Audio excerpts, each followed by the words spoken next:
always makes me want to dance a little. I don't know why, but it's flashy. Hey, welcome back, everyone. Once again, here to the Faces of Business, sponsored by Exit Your Way.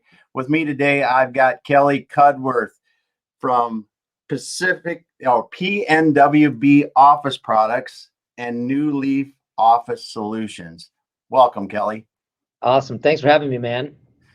Well, this is fun because today we're going to talk about a little bit about your business history and some of the things that we get to deal with, you and I together a lot. And it's the real challenges of growing an e-commerce business.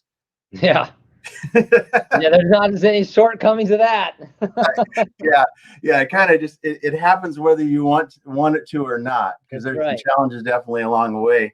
But if you could start out, Kelly, it'd be really cool to kind of hear your background, because of the company, first of all, because you are a multi-generational company. You're the second generation in this company, and there's only about 30% of the companies that make it from the first to the second generation. So it's cool and unique in that. But let's hear a little bit about the company history. Yeah, so my dad, Jeff Cudworth, he founded the company, we're going on 46 years ago. I think it was 1975 the company was founded. Dad came in as a partner and then bought out his partner pretty early on.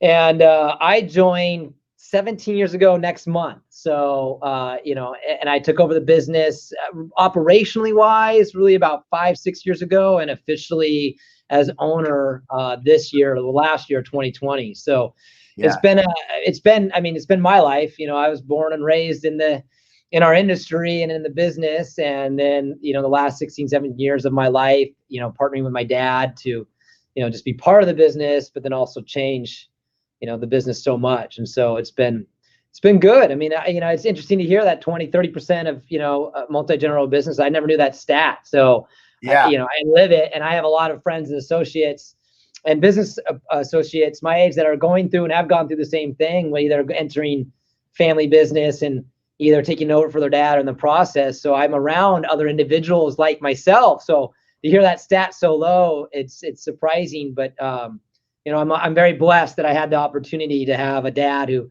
established an organization like this, that number one, I could come on, but also two, just be part of and help grow and create a foundation for my family going forward. So it's been exciting, and it's been a huge part of my life. That's for sure.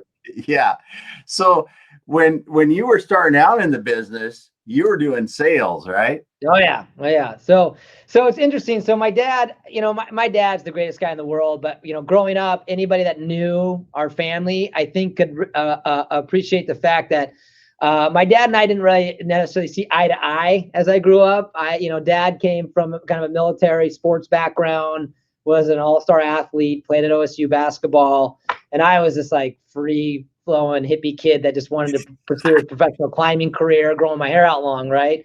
But and I had no interest in the business at all. I mean, when Dad started the business, at that time, all the primary focus was toner, print, and ink. The majority of his sales was remanufactured ink and toner. And the 80s and early 90s, that was a huge industry, and it still is. But I mean, it was massive, and so I didn't think it was exciting. I didn't want any part of it. Yeah. But so I went on my own and got my own career in sales. But then as I entered the sales world, I think I started to respect just business in general, and just respected my dad's business and what he was doing just holistically as a business. And so it kind of piqued my interest. And so that's when some conversations with Dad and I started about, hey, maybe I should come, work for you. And he's like, well, I don't know. And it was a good time in my dad's life because, he had the company in a nice, good, comfortable position, but he was also looking for long-term. What am I going to do in the next 10 years? Am I going to build and sell? Am I going to close the doors? What's my succession plan? And then he had a young, energetic son, who was already coming from a sales industry, and the business at that time, and still is, sales focused, cold call, right? Here's your call list and knock it out of the park. So we went back and forth about 6 months, and we thought we'd give it a go. And I think, honestly, Dad and I, underneath our skin, Dad probably thought, maybe he'll last 6 months. And I thought, hey, maybe I'll last 6 months. I think for me, it was like, I've got to at least generate enough revenue for him to justify the money that he was going to pay me. And I know he extended himself operationally to afford me. And I actually took a cut to come work for him. And I think that a lot of people were pretty anxious about, me going to work for my dad, knowing our relationships and knowing what sometimes family, the dynamic can be in family. And, I think about it, I'm like, I can't believe it's been 17 years. I mean, I kid you not, the first day I walked in, I had my office wasn't even an office. I was in a storage unit that he was subleasing.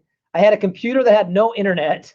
I had a phone, and he dropped a phone book in front of me and said, there you go, there's your call list. And so that's kind of how it started. And so, but it was good. It turned out good. And obviously, we both had some success with it. So that's why I'm still around and why he's now officially in a position to retire. So yeah, that's cool. Well, we got Andrew. Andrew is my partner, and he looks at a lot of these businesses like yours, but he makes the point that having your own experience before is probably a major reason why you've been able to do this. And it's really something to see. I mean, when you were in the 40 under to 40 in Seattle. So you're recognized for that in the Puget Sound area. The company's been around, like you said, it's 40 some years now. It's pretty cool. And when you think about it, you're in the toner industry and doing that. Did you guys actually have a physical retail place where people came to? So no, not really. So the business was always B2B focused. And early on when I was younger, and this is actually something that I think Dad was really smart about early on, even before I started, is, when I was younger, we had a warehouse, we had inventory, we had a delivery truck. But by the time I came on board, our industry was shifting in a bit, and which is actually what laid a great foundation for us that transitioned into e-commerce, was drop shipping. We, more vendors, more manufacturers were creating opportunities for us to actually just send POs and ship the product directly to the customer. And 20 years ago, that was a pretty new thing, right? UPS wasn't as, you didn't have as heavy as it was. FedEx, all the carriers, Amazon wasn't around. And it was a difficult thing to kind of break into from a customer development standpoint. Because the customer is wanting to feel comfortable with your delivery driver or where it comes versus UPS. Who is UPS, right? And I think Dad was smart as a businessman that understand, hey, operationally I can scale back some expenses. I don't need trucks. I don't need delivery people. I don't need this liability on my balance sheet. I can become a little bit more profitable. I can be a little bit more aggressive on pricing if I can build a drop ship model out.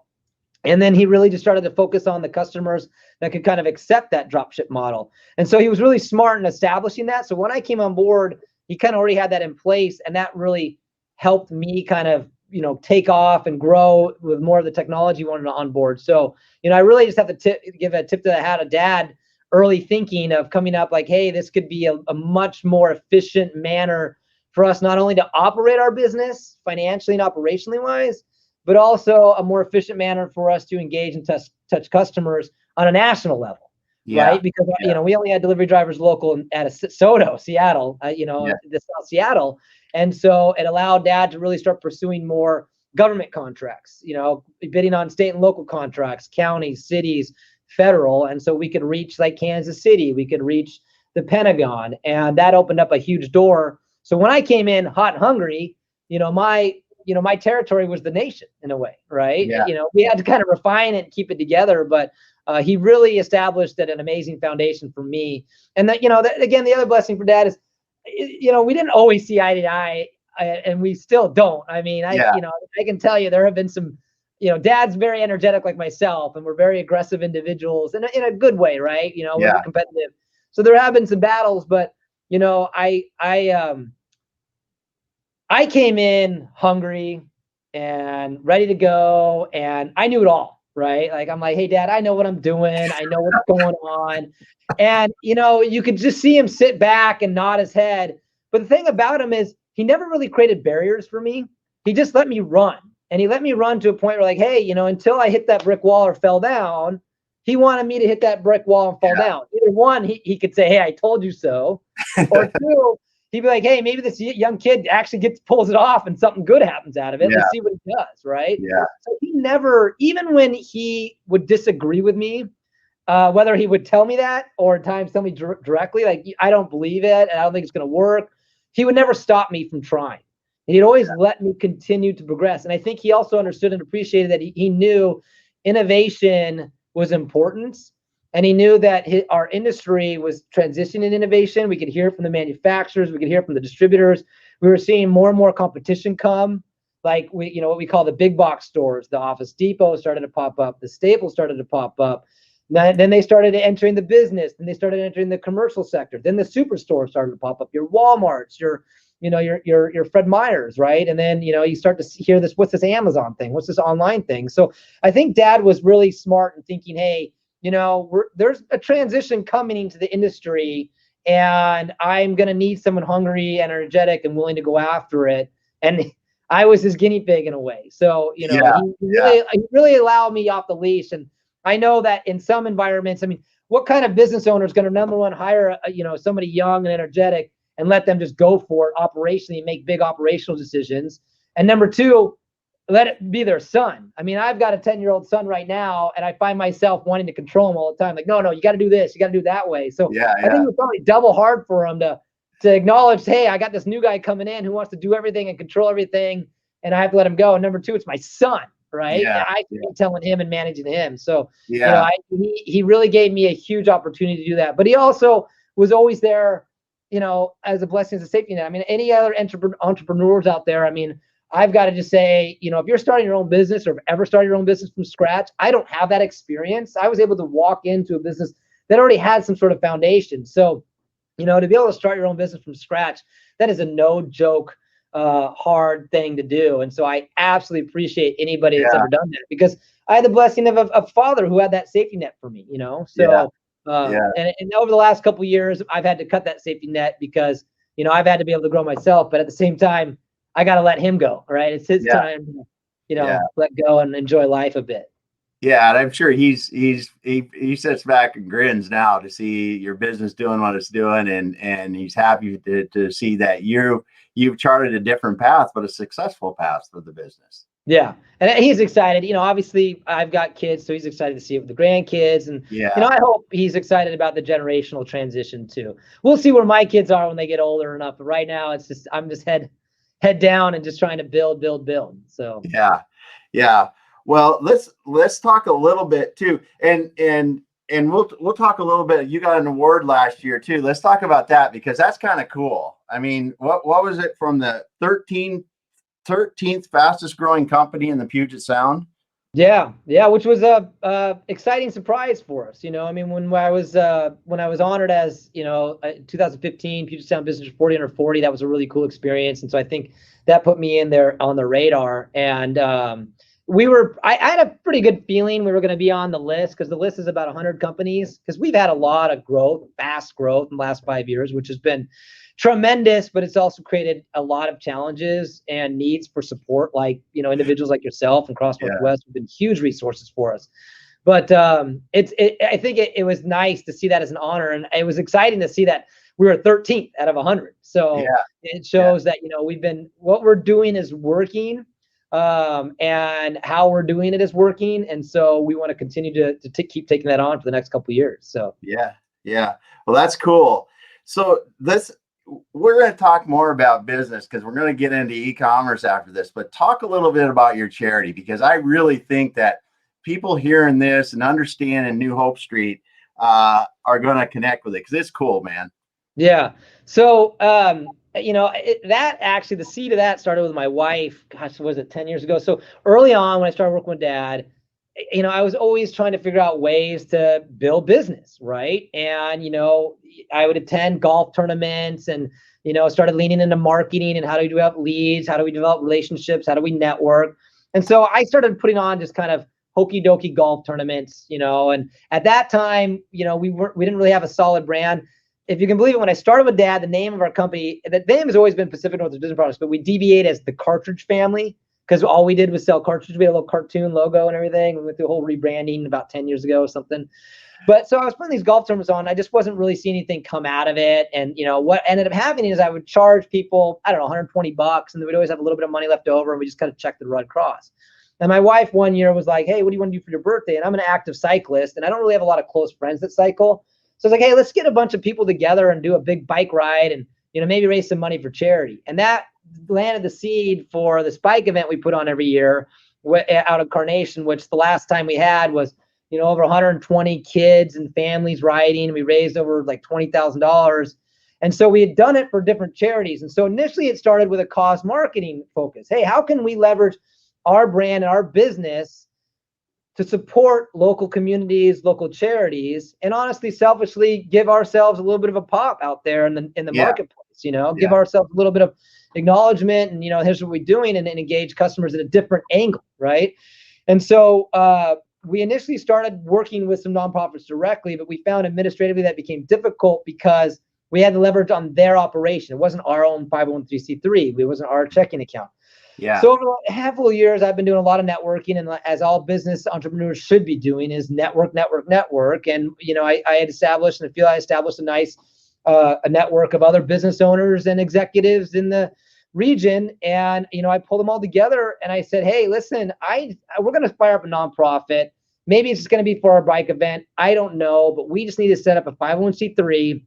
And my bike event, I've got the playbook. We've done it 8 years in a row. I can guarantee we'll raise anywhere from $15,000 to $20,000. I just need a team, and we'll establish a nonprofit.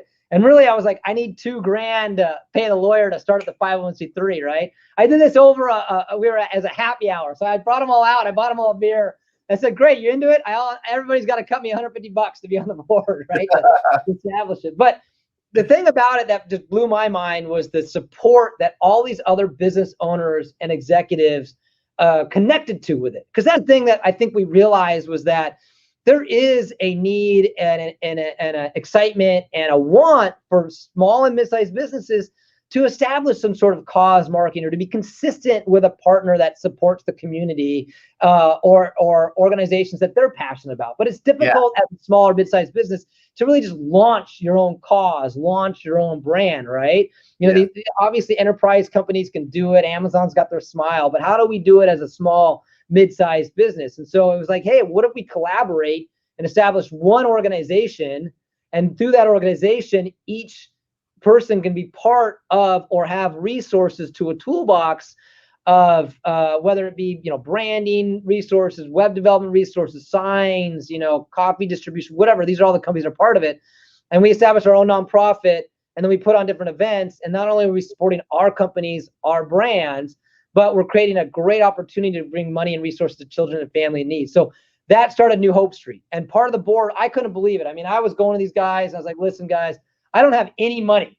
I've got this idea, and I know I can do this bike thing, but I have zero money. And I was thinking, hey, maybe somebody will create me a logo, and maybe somebody will come up with maybe take some photos for me. Before I knew it, we had a, $30,000 branding development built out by our friends at Sea Monster. We had videos from our friends at RV Content Lab. My buddies at the Wide Format Company were shelling out signs left and right. And so now we have this established New Hope Street organization, newhopestreet.org. We've been going on for 4 years. We've raised over $150,000. We built, not only did we build an orphanage in Africa, Congo, because I have a connection there because I adopted my daughter from there, but we've added, fresh water sources. We've added solar panel power there. We've raised money for Treehouse for Kids in Seattle. So it's been an exciting thing, because then not only NuLeaf and my company, when we do these events, we can help, tell our customers and show them, hey, obviously we're in business and we're in this to make money and, grow and profitability, but we also want to take this growth and this opportunity to support others in our communities, and then give a resource for other business owners and executives to be part of it. And it's grown faster than I could have anticipated, excitingly, and it's created some more work for me in a way, but it's been amazing. So I think it's been great, and it's been great for our board members that have come on board. Yeah, it's really something. And the way that when you put people together like that, it does create a way for more people to get involved and really support the community and the other efforts outside the community even better. So what you put on a couple of events. What are the events that you put on? So I want to make sure that if people are listening and they'd be interested in Sure. So it's exciting. So obviously COVID created a little complication last year, but we've really created kind of so again, I come from a cycling background, and so my bike event is a big thing. One of our board members, our secretary, he's a big avid trail runner, so he started a run event. So we have Spoke to Ride, which actually is coming up June 26th. So follow us on Facebook, New Hope Street, newhopestree.org. We're all over there. We'll get all the information out there. Yeah. It's a family-friendly bike ride, 12 miles. Cutter and Buck has been a great sponsor and friend of ours, so we get some good swag. You won't get that T-shirt that's going to melt in the dryer. And we have Run the Mountain, which is anywhere from a 5K to a 25K trail run. That supported our friends at Treehouse for Kids in Seattle, which helps foster kids get school supplies, etc. And then what we launched in 2020 before COVID hit was Funky Dunk, which is our polar plunge. So we've created kind of a triathlon of events per se. Yeah. So each event is just a good time where we bring in a bunch of different sponsors, and each event raises money for different organizations depending on who the chair is. We've done a auction in the past and et cetera, et cetera. So, so it's a good time. All the events are usually revolved around family opportunities. Bring the kids, bring the family. Spoke to Ride, we have like climbing walls and bounce houses and a DJ and barbecue. So it's really, honestly, to me, it's so easy to put an event on like that. People want to be part of it, right? People want to help. Businesses want to be engaged. The community wants to engage it. So it's easier than I mean, it's not completely easy, but it surprises me how less complicated it is to create an event like that and raise money for a great cause. Yeah. Yeah. Well, that's awesome, man, because I hear you talk about it. I know about your events and it's good. It's good that you're doing that and giving more people in the community to work together. It lightens the load for everyone to be able to provide more. So that's cool. Yeah. I want to take some time to talk about that because that's really cool. So let's talk a little bit about as you move forward and you did this crazy thing in your industry and you said, I want to sell e-commerce on Amazon. Yeah. Well, I just got tired of making cold calls.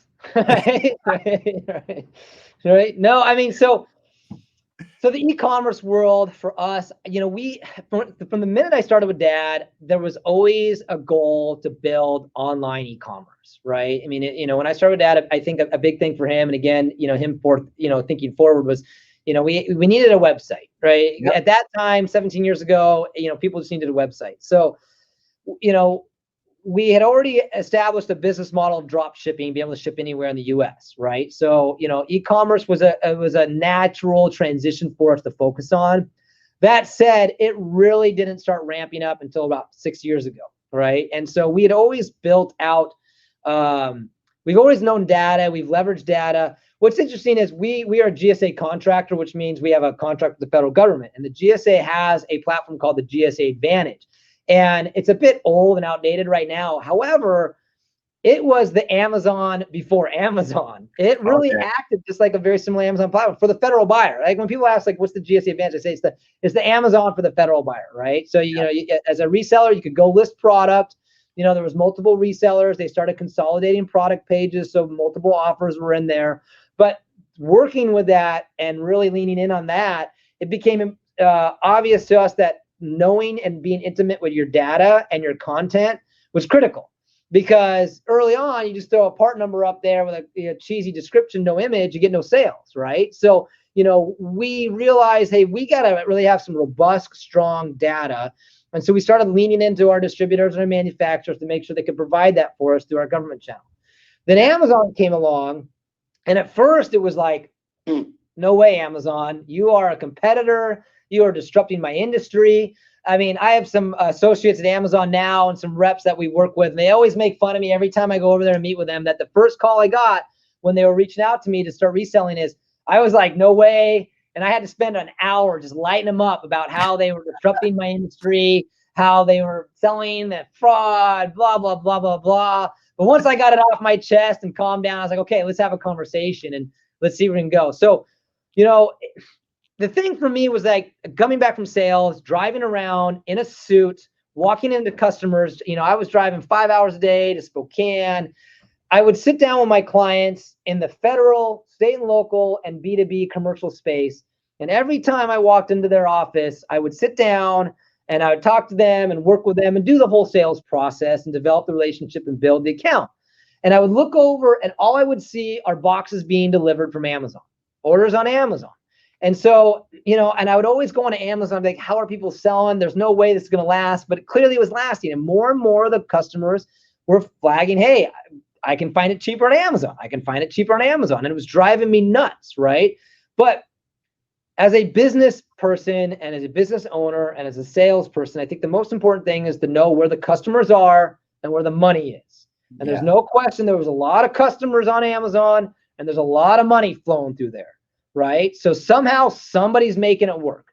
So I could either sit back and say, well, that's garbage and that'll never last, or I can put some energy in and roll up my sleeves and see if I can figure out how I can make this work, whether it be understanding my data and my pricing better, leaning on vendors, hitting up a lot of different products and diversifying what I can bring. Where could I find that niche? Maybe it's not the product I'm selling right now, right? Maybe it's product that I haven't sold before that I have access to that I haven't leaned into. I don't know, but I have to start looking at that and figuring that out. And one thing that I always tell people that's interesting is Amazon actually made our business model better, because when we first started focusing on drop shipping, we would have customers not buy from us because they didn't want UPS to arrive, right? They wanted Joe coming in and giving them the cookie and whatnot.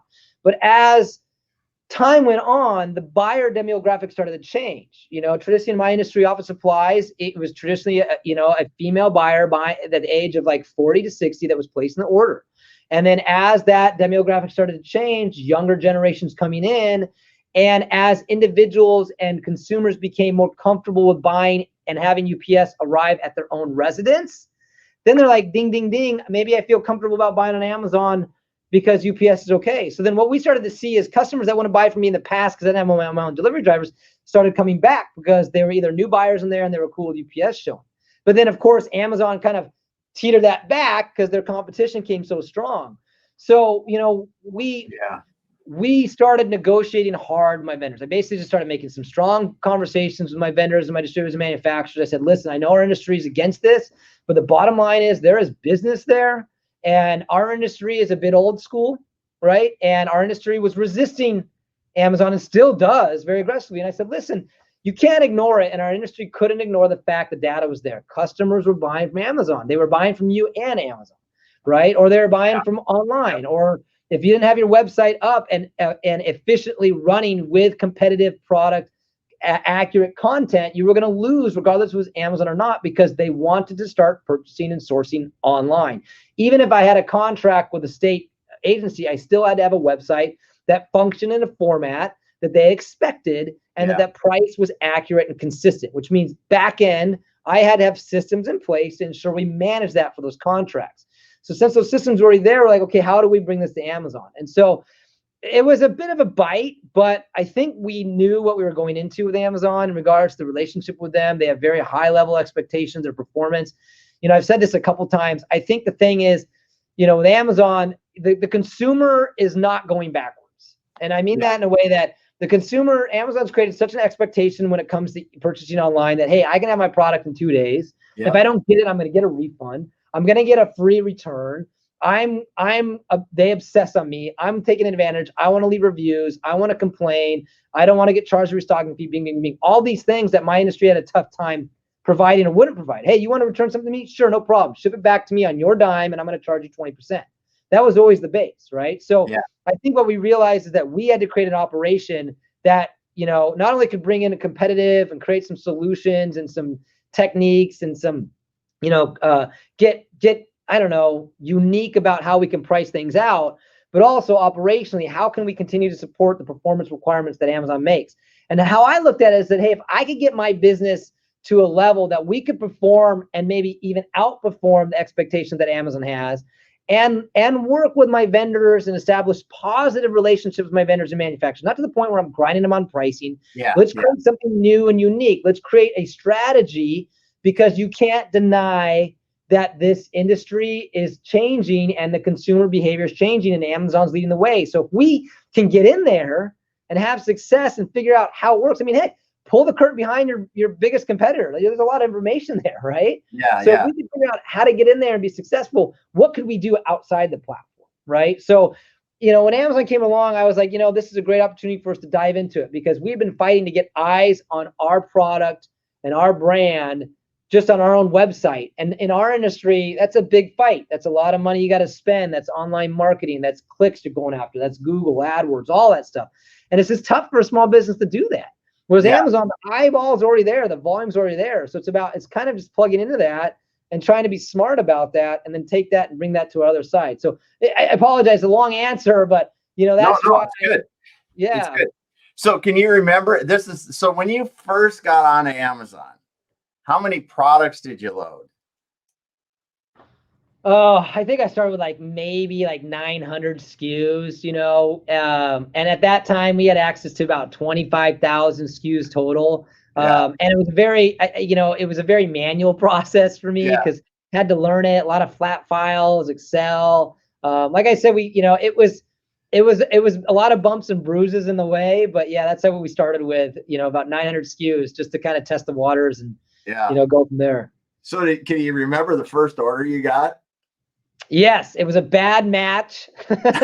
Oh my. So right out of the gate is, someone bought, because that was the thing we realized, is that, listen, it's not, I think the problem with not the problem, but with e-commerce, it always just seems easier than it really is, right? It's like, hey, fire up a website, you got product, you got pricing, pow, here, throw somebody some AdWords, it's coming in the pipe, right?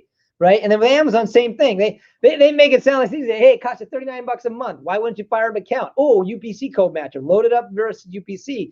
But there is a lot of inconsistent data. That's what I mean by you have to be so intimate with your data, because there's, in my industry, in the office supply, office furniture, pet supplies, cleaning supplies, PPE, things come in singles, things come in packs, things come in cartons, right? And it's the same SKU.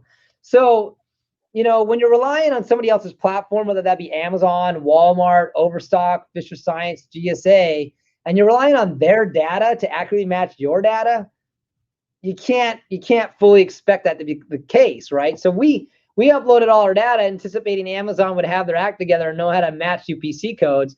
And so we had an item pens is a great example. We had an item, we listed the pen as our offer was for a single each. So we priced it out for a single pen, but the actual listing matched it to a carton of 12. So boom, all of a sudden we had 500 orders for, this pen. And at first we're like, this is fantastic. It's just killing it, right? Then we send them all out and the customer's like, I ordered 12. And they're all pissed off and we're getting negative reviews. And we're like, oh my gosh, what's the mess? And so we realized quickly that we couldn't just, I apologize, we couldn't half-ass it. We had to take our time and really understand it. And that took even longer. So then it was kind of a question of can we make this happen? Right. I mean, is it worth this kind of lift? Right. And I spent months just visually going through Excel files, trying to match product correctly, and even today it's still difficult to do. So it was a chore. And we refined that process significantly from the selection through it. It's still hard to do. I mean, it's Absolutely. Not, and I mean, it's not like we haven't tried to work with the people at Amazon to figure it out. You've done, hundreds of hours working with them probably, as well as that, trying to figure it out. And the reality is that in the early days of Amazon, a lot of people, it was kind of like the Wild West of creating listings. Yeah. And there's so many bad listings out there for some of these common products that you're listing on 3, 4, 5 ASINs. And until you get a bad order, you don't know that that's a bad ASIN. Correct. And even Amazon, Amazon will even admit it. The UPC matching is gotten worse. And that's the biggest struggle for new resellers, is ensuring stuff's matched right. Then you've got IP issues. You got to make sure you're okay with certain manufacturers listing it, restricted items. And you don't know that until you go live. So we've had to, the hard way, implement processes in place to be able to address that and record that, so that as we add more product, adding more product is a bit of a risk too, right? Yeah. So, but it obviously was worth it in the long run, right? Yeah. But it created a big hey, gosh darn, is this gonna be worth it? The whole 9 yards. And that's why I think it was so important that we spent a lot of time before talking to our vendors and our manufacturers. Yeah. I was very upfront with them, saying, hey, listen, we're gonna go live with this. We need to know what manufacturers have a problem with it. We need to know if there's restrictions. You need to help me out. And it was a lot of negotiation with them, because some of them were like, we don't really want to do it. We don't have a program to support that. We'll give you a price and you do what you do. And I had to keep pushing back on them. So, our vendors and manufacturers have become huge partners and assets for supporting us. And that, having that foundation and that relationship established first was key, because then they were also willing to help with us as we ran across some of these problems, helping us get the right content and data, and the whole 9 yards that way. So yeah. Well, I know it's been an interesting ride. I mean, you're the 13th fastest growing company. What year was that for? 2019? It was 2019. So it's the data 2019. from they take data from, what is it? They took data from 17, 18, 19. That's how they calculate it. So, okay. We're going to blow them out of the water in 2020 and 2021. Yeah. Cause for your business, it's, you've had several years of very, very high double-digit growth, and it's a challenge just to keep up with it. Because I mean, when we started working together, what were you processing in a month? You were processing what, 1,500 orders or something like that? Something like that, yeah. I would say roughly. Not that, almost that many in a day. In a day, yes. And we're actually having to turn inventory, as you know. We have to, we're now having to invest in more back-end integration systems, which is exciting, right? I think we did it the right way, where there's all these integration systems and data automation systems and platforms and websites and whatever. And we said, listen, we're not going to make these big operational investments until we can justify the need. How can we manage it with our team? And to do that, we had to be extremely conservative. What I mean by that is, hey, we could just throw data up there and ignore it. But if, we weren't taking into fact that, inventory accuracy, pricing accuracy, we needed support on the back end, watching the numbers, AKA, bringing, a partner like you into play that could help us, give us that horsepower, so that we just felt comfortable continuing to push it out. And until we really started to hit that ceiling, now, we're ready to make those investments in new systems integrations, because the volume we're at right now, we can't process it fast enough. And that's the exciting thing about, I think, e-commerce holistically, and not even just Amazon. I mean, for me with Amazon was definitely a huge value lift for us to get going into it. And I really appreciate the team at Amazon and what they did to help us out. Yeah. I think the other thing is, the nice thing is, we're registered small veteran-owned business on Amazon, so it allows buyers to understand they can find different, resellers out there. Anybody that buys on Amazon, listen, all I got to say is, before you place an order, when you're looking at it, go to the left-hand side and look for a small business, look for a woman-owned business, look for a diversity-owned business, look for a veteran-owned business. They're there. The system works really well, especially in COVID. Support those guys, those companies, and Amazon's platform does a good job allowing you to filter them out. You might not see them out of the gate because they might not be winning the buy box, but doesn't mean that we're going to be much more expensive. They might be like 5 cents, 10 cents off. You just don't know. So I don't know. I just a plug to the small mid-sized. No, you're absolutely right. Most people don't, because they're in there looking for this or that, and realistically, I think a lot of the public doesn't understand that you can support your small business just by doing that. Yeah. And people have to be competitive, because if you're not fairly competitive, you're not going to sell anything. Correct. Right. And then you have to be smart and strategic about it too.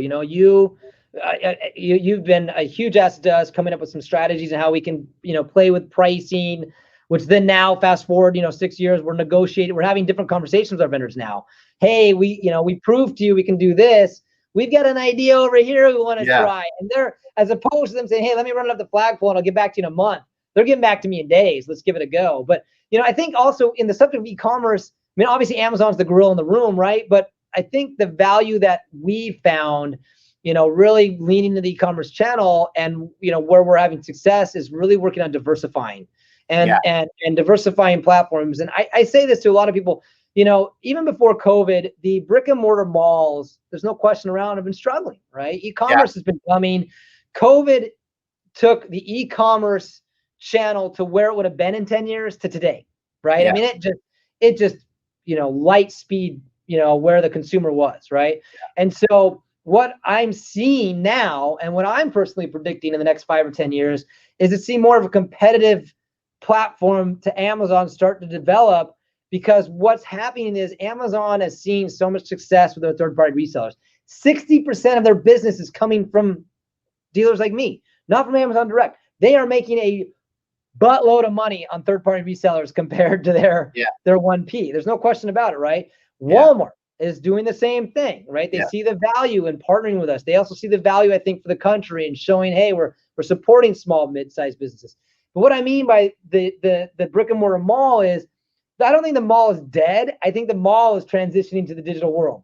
So Amazon obviously is the first, maybe I think the GSA Advantage was for the first digital mall that didn't realize it. Yeah. But that's what Amazon is. I mean, I think back to when I was in high school and college, I'd go to the mall. I could go to the Reebok store and get a pair of, or the shoe store and get a pair of Nikes over here. But I could go to Nordstrom's and the same Nikes were there. But Nordstrom's might have a different Nike that this mall, across Macy's didn't have. But in in the mall, all these different shops, a lot of them carry the same product, right? So you kind of bounce around. So that's exactly how Amazon's working. And the Walmarts in the world are seeing that.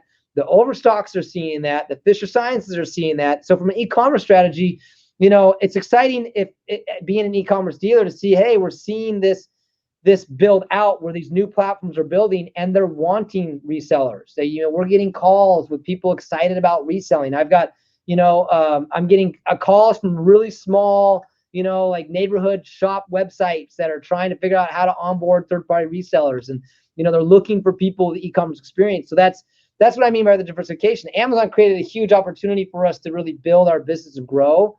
But I think what we've done a really good job, with your help specifically too, is breaking into other platforms. So Walmart is now, we're moving as much product in Walmart as we are on Amazon almost, and the sale, Walmart retail is meeting day-to-day Amazon retail. Now, Amazon business is huge, but how long does it take until Walmart figures we want to break into the business platform, right? Yeah, exactly. Overstock is in the game. They won the CPI award. The federal government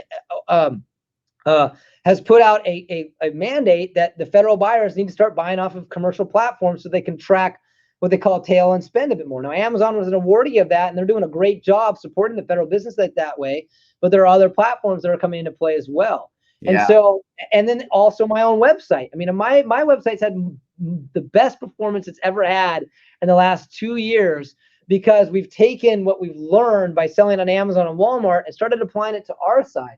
So we can be a lot more strategic and a lot more, I think, granular and smarter about not only how we price our product on the site, but also how we're advertising, right? And how we're spending that. So, well, and it's interesting too, as your company has grown, I think almost your following that you've created on Amazon and Walmart and the other platforms, they have started to find you on your website and actually buy product there from time to time as well.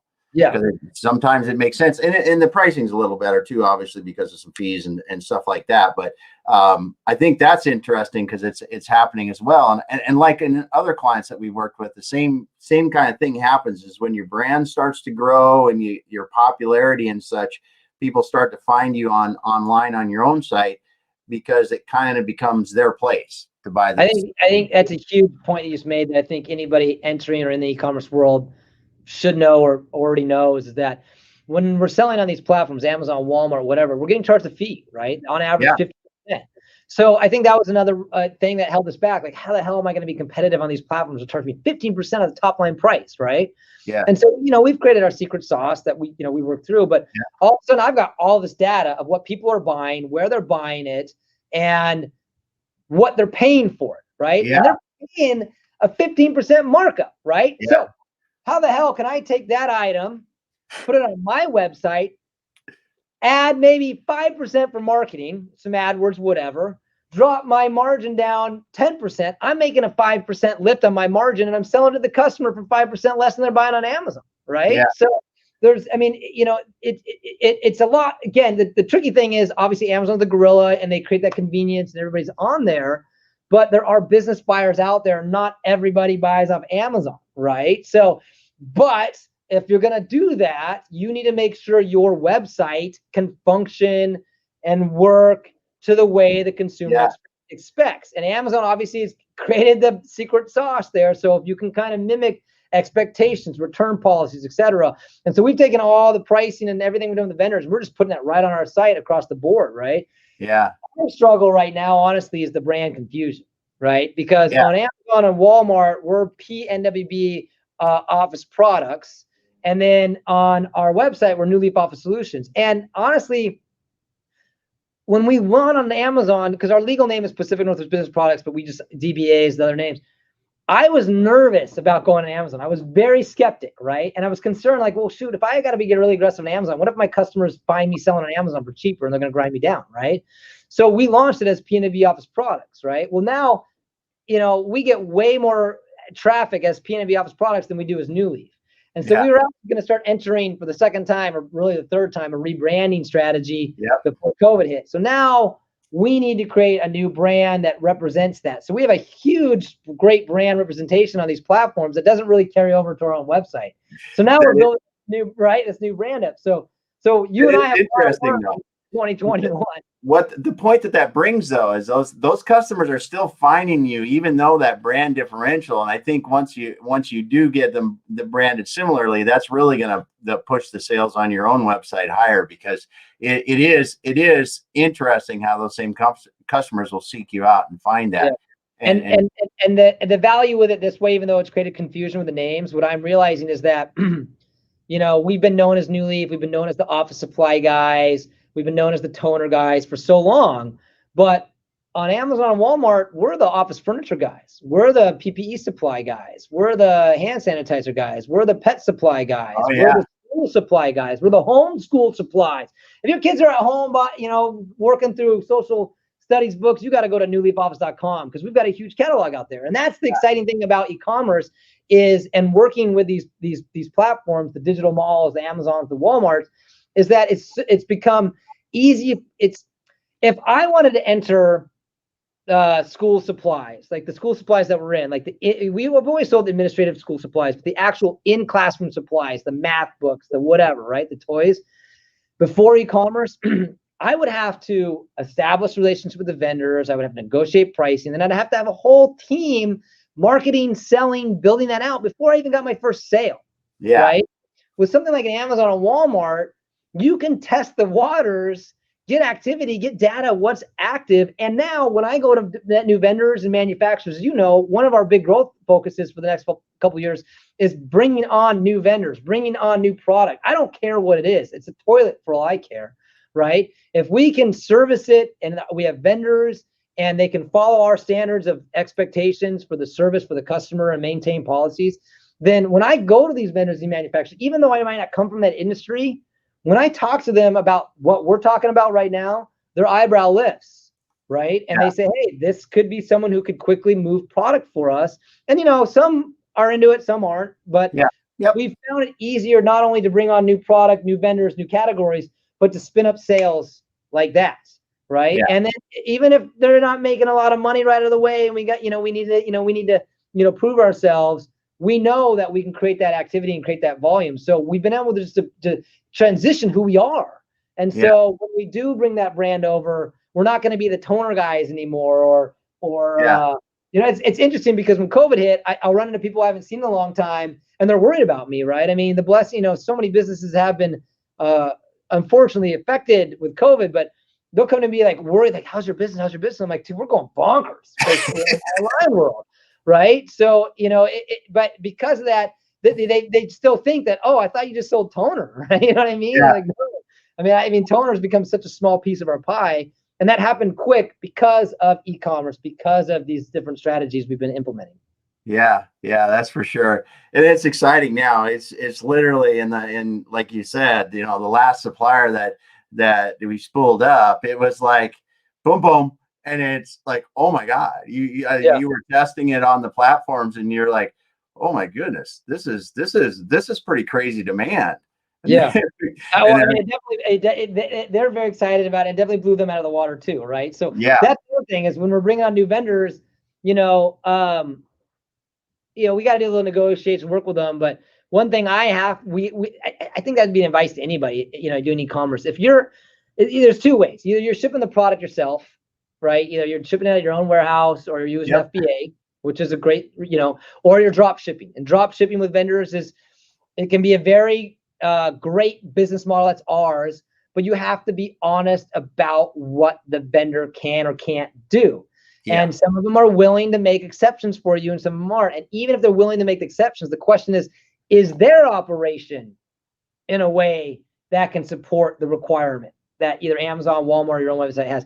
Can they process orders fast enough? Can they get you the data that you need? Can they get you accurate inventory? Can they handle returns? Can they handle returns fast enough? Can they waive restocking fees? There's all this stuff that is important. So, we had a vendor, the same vendor, they were super excited. They gave us the thing. And I was like, hey, listen, you're going to need to be able to give us resources. I need an account manager I can reach out to. I need to know how to do end returns. Your system had better be able to accept data for transmissions. I better be able to get inventory accurately. And my whole thing with them is like, listen, if you can't do it, that's okay. We can work around it. We just need to know. And I think we shocked them pretty aggressively, pretty quick on the volume that came their way. And there were a couple of hiccups in the way. But that was an interesting, situation where, now we know going in these manufacturers, these vendors, that you want to make sure that they're, and the other thing is we've also worked with vendors that are like, hey, listen, we've got an Amazon solution for you. We've got a template out of the box. Here's all the ASINs you need. Here's all the match you need, blah, blah, blah. Well, don't believe it right out of the gate. Do your due diligence, right? Because we had another vendor say, oh, we've got all these ASINs, blah, blah, blah. Well, it turns out half the ASINs are restricted. The other half are shut down, or there were, manufacturers didn't approve it. So, if we'd just gone willy-nilly and thrown it up there, it could have really messed us up. So, if there's a drop shipper that's just giving you a canned program, well, they're giving that canned program to everybody. And that's going to make it more difficult for you, number one, to compete if everybody's using the same canned program. Or number two, they're not engaged in it. They're making you go through the bumps and bruises, hoping that you're going to handle the customer service and the upset customer because their items showed up late or whatever, right? So it's just, you got to be smart about who you're working with and what they can do to support you. Well, they have to maintain the standards that Amazon expects for all their suppliers, and that people get cut. It's got to be tough for people to do that, not understanding, the return anything for any reason, and getting the shipping there as fast as it needs to be, and then tracking information. Just getting tracking information from a supplier in for each order is a difficult thing sometimes. It can be, and it's sometimes too. Some of the suppliers will help you do that, and then some of the suppliers won't. They'll be like, hey, listen, we can do what we can do, and that's it. And I would say that shouldn't be the end of the conversation. Okay, you can only do this. Your system only works this way. But if we know there's a product and we can create a pricing strategy that can give us competition and it's something that we can get out there, well, then we have to look internally, like, how can we use their system and their processes and bring it on? Maybe I can't offer next day delivery. Maybe I can't offer 2-day delivery. Maybe I got to offer 7 days. Doesn't necessarily mean we won't have success on their product. The thing that I've told people before is we're not chasing the buy box, right? We're not chasing the lowest price. Right. And you don't have to. You have to create strategies, again, smart and intimate with your data to create the solutions and the offers that will be, achieved in there. Make sure you're registered small business or whatever. Things like that will get you that business, right? Yeah. So if a vendor pushes back and says, listen, we're only going to do this and not, okay, we'll work with it. We'll see with it. And you need to make a determination of how much do you work around it. Can you work around it? Maybe that's product you got to start inventorying. Who knows, right? But I would say don't quit on it, right? I mean, don't ever quit on an vendor. If you think there's an opportunity in there, my daughter, one day I was drinking coffee in the morning. My daughter was in my lap. I was goofing in front of my computer, and I was giggling because you and I had a conversation about how excited we were about, what's the next product we want to bring on. Yeah. And I looked over at Marie. I was like, hey, Marie, what should I sell next? And she goes, and our cat walked by and she goes, pet supplies. Okay. Let's look at pet supplies. Right. And so we found some distributors that can't work the way we want them to work, but we put some energy into it, and we're seeing pet supplies move, So, we put that in our brainstorm and figure out how can we increase that. And if you do increase that, if you can find a way to work around those vendors' restrictions, I guarantee you, when you start bringing sales to them, the conversation's going to change. Yeah. Right. Because it was the same with another vendor that at first they didn't want to change anything with us for a while, but I've had a lot of good growth with them in this last year. And I went back to them. I said, listen, I can't sustain you if you can't make changes. And just today, actually, they're making some changes for us. So, don't quit on it because it's not a perfect fit. Just find a way to work through it. Yeah. Yeah, that's good. And it is, it's not, I mean, it's difficult. It is data intensive. I mean, when you look at the data and the amount of data that has to move in your business every day, well, that's why you have to do the data automation that you're doing now and those kind of things. But in the beginning and starting and doing it manually, I mean, it's not for the timid. If you don't like, if you're not going to stick your face in a spreadsheet, you better not get into this. And that's, you know what, that's a really good point. I think there's two things come to mind when I think about that. Number one, you're going to do work that you don't want to do, suck it up. Right. I mean, I hate to say it, but it's like sometimes as a business owner and executive, and I've struggled with this too, is like, oh, I'm the owner of the business. I don't want to have to sit here and, match SKUs. Can I get a college kid to do it? Can I get one of my employees to do it? Oh, they're not going to know your product. They're not going to know your systems as well as you do. The best person to do it is the one who knows you know it. And if you don't know it, you need to know it, right? Because then there's a concern there. The other thing too is know your weaknesses, right? That's why we brought you on board. I mean, I knew where I was limited at. I was hitting the ceiling. I could not handle. I knew the vision was there, right? Yeah. It's in my mind. I know what I want to do. I know how we can do it. Gosh, I believe that if I can achieve these pricing models on a consistent basis, we're going to have growth. We're going to have success. It's going to be awesome. However, I'm not bright enough to build these spreadsheets out and these datas and these formulas. I mean, I'm good enough, but I mean, I was getting really complicated and, really, really granular and changing all these different things. And I was so busy with other things, I couldn't do it anymore. So I needed to find help, right? Yeah. That's where it became, hey, I need a consultant that can come in and help me build these pricing models and work with me, that also understands business. I need a banker that's going to support me. I need to negotiate with my vendors' credits.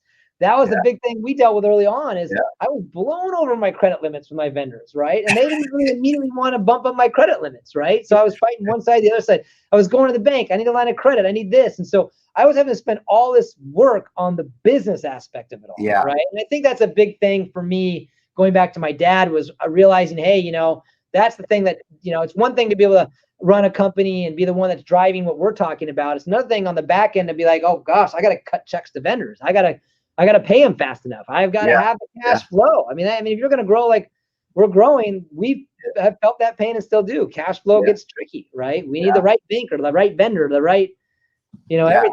So yeah, that's for sure. It is interesting how that happens, and that's what most people that in rapid growing businesses, until they're in them, they don't realize that your business is wildly successful and you feel like you got 2 nickels in your pocket because all the cash goes to build your business. Boom, boom, boom. I mean, the first couple of years, that's how it felt. I'm like, I don't have any money in the bank, I'm paying the vendor, right? And so, I'm pushing on. They're like, they want P&Ls. I'm like, don't worry about last year's P&L. Focus on today, right? But of course, they're going to need that stuff. So, you got to be ready to have those hard conversations. You got to be ready to, have the lines of credits, and maybe you've got to restructure some things. I mean, that's the bottom line. Is the e-commerce world is different than the brick and mortar point of sale world, and when you get into it, it's a business model that's different than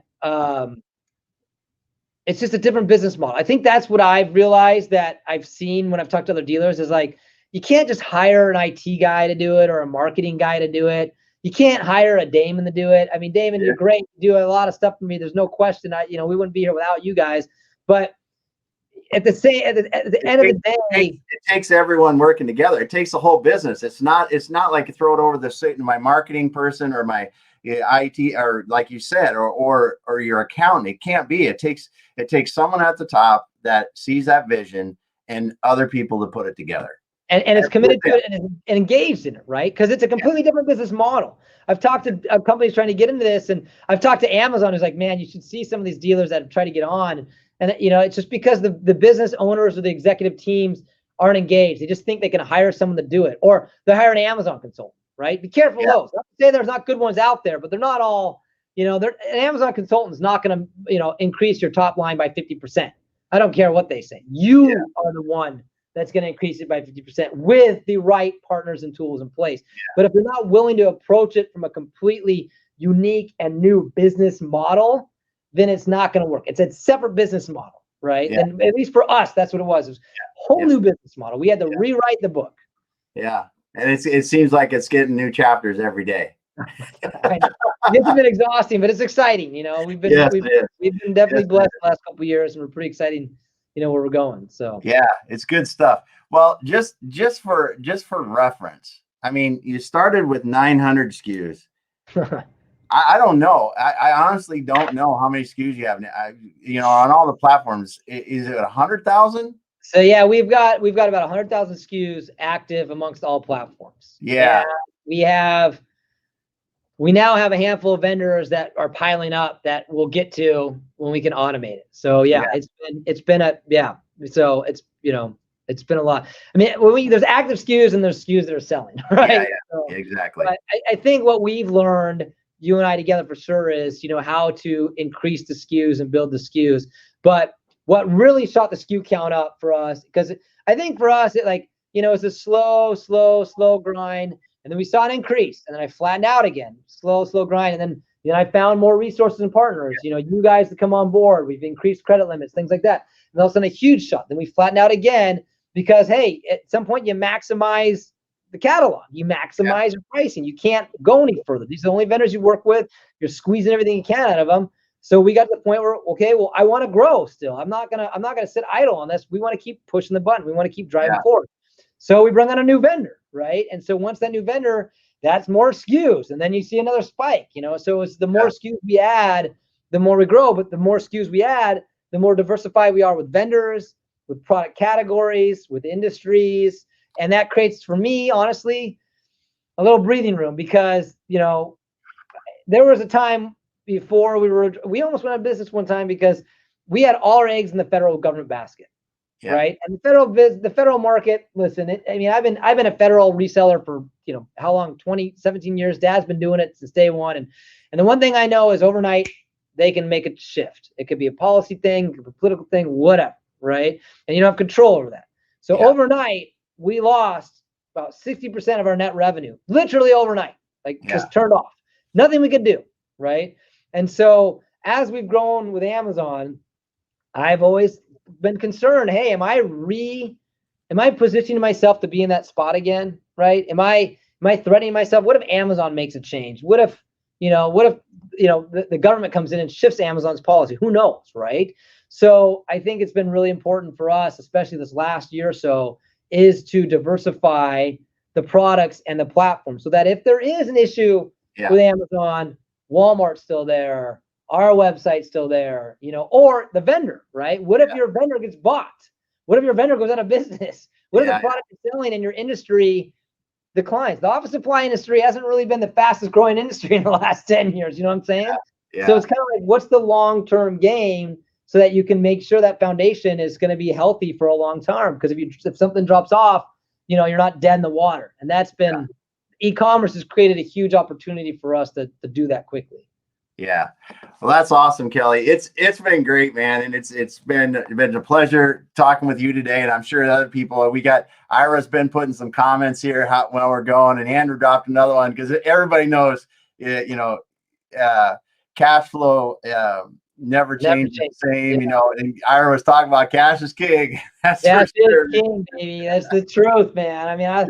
If they you don't want your orders getting on hold, man. Why did my problem show up, man? Because you're over your credit limit. Well, I'm at net 10. Doesn't matter. You're over your credit limit, right? So exactly. It gets ugly fast, but it turns around, and it's been a lot of fun talking with you today, Kelly. And I love the enthusiasm, and thanks so much for sharing stuff with people today. I know a lot of people see this, and maybe at least they'll take a look at how they're doing their e-commerce, and maybe they'll start their e-commerce stuff. Who knows? So yeah. Hey, man, I appreciate it. And then real quick, you've been a great resource. Exit Your Way, your team's been a great resource for me. So, we're more than happy, and I think we're proof in the pudding of when you have the right team working for you the right way, what you can achieve. So thank you to you, man. And anybody listening, sorry, I know I'm a loud talker and fast, but it's awesome, dude. Because it's just awesome. Thanks. Thank you so much. All right. See you later, everyone.